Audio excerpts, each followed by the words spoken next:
শ্রীমদ্ ভগবদ গীতা, গীতা জ্ঞান, গীতা অষ্টাদশ অধ্যায়, মোক্ষ যোগ, শ্লোক সংখ্যা 18তম। এই শ্লোকের সম্পূর্ণ বিস্তারিত বাংলা ব্যাখ্যা।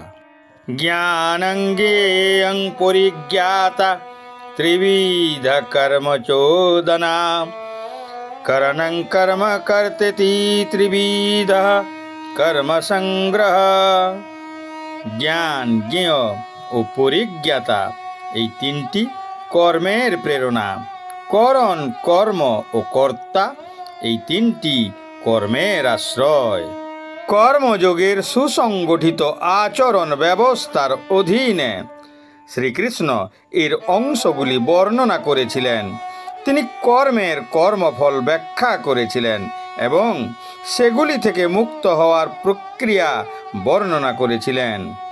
তিনি এখন তিনটি বিষয় নিয়ে আলোচনা করেন যা কর্মকে অনুপ্রাণিত করে।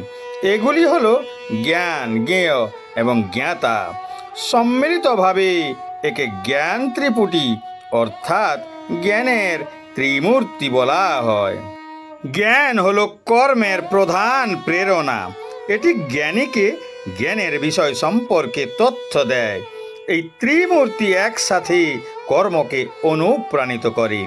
উদাহরণস্বরূপ, নিয়োগকর্তা কর্তৃক প্রদত্ত পারিশ্রমিক সম্পর্কে যে জ্ঞান, তা কর্মচারীকে উৎসাহের সাথে কাজ করতে অনুপ্রাণিত করে।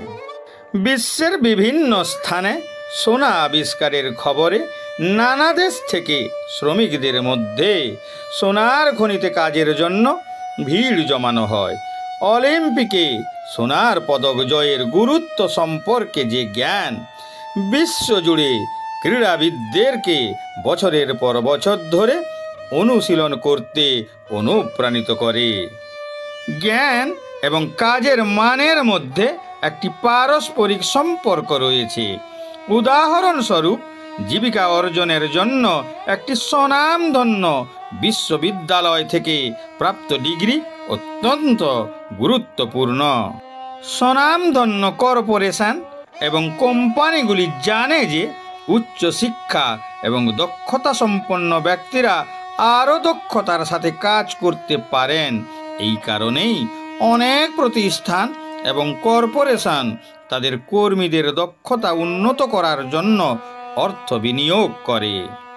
যেমন কোম্পানির কর্মীদের কাজের মান, দক্ষতা এবং উৎপাদনশীলতা আরও উন্নত করার জন্য উন্নয়নমূলক সেমিনার, সিম্পোজিয়াম এবং কর্মশালার আয়োজন করা হয়।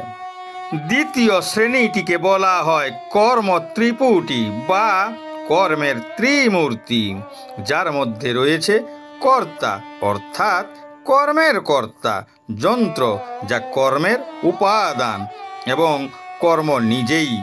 কর্মের এই ত্রিমূর্তি সম্মিলিতভাবে কর্মনীতি গঠন করে। কর্তা কর্ম সম্পাদনের জন্য কর্মের উপকরণ ব্যবহার করেন। প্রকৃত অর্থে জ্ঞান, জ্ঞেয় এবং জ্ঞাতা এই তিনের অনুপ্রেরণায় আমাদের সমস্ত দৈনন্দিন কাজকর্ম সাধিত হয়। কর্মের সহায়ক উপকরণাদি কর্ম এবং কর্মকর্তা, এগুলিকে বলা হয় কাজের উপাদান। যে কোনো কাজকর্মে এই উপাদানগুলির প্রয়োজন হয়। কাজ করার আগে উদ্দীপনার প্রয়োজন হয়, যাকে বলা হয় অনুপ্রেরণা। কাজটি সম্পাদন করার আগে পরিকল্পনার প্রয়োজন হয়, তারপর কাজটি সম্পূর্ণ ক্রিয়ার রূপ নেয়। প্রথমেই আমাদেরকে চিন্তা, অনুভব ও ইচ্ছা এই সমস্ত মনস্তাত্ত্বিক প্রক্রিয়ার মধ্য দিয়ে যেতে হয়। যখন অনুপ্রেরণা থাকে এবং কর্তা থাকে, তখন মন সহ ইন্দ্রিয়গুলির সাহায্যে প্রকৃত কার্য সম্পাদিত হয়। মনই হচ্ছে সমস্ত ইন্দ্রিয়ের কেন্দ্র। যে কোনো কার্যের সমস্ত উপাদানগুলিকে বলা হয়ে থাকে কর্মসংগ্রহ।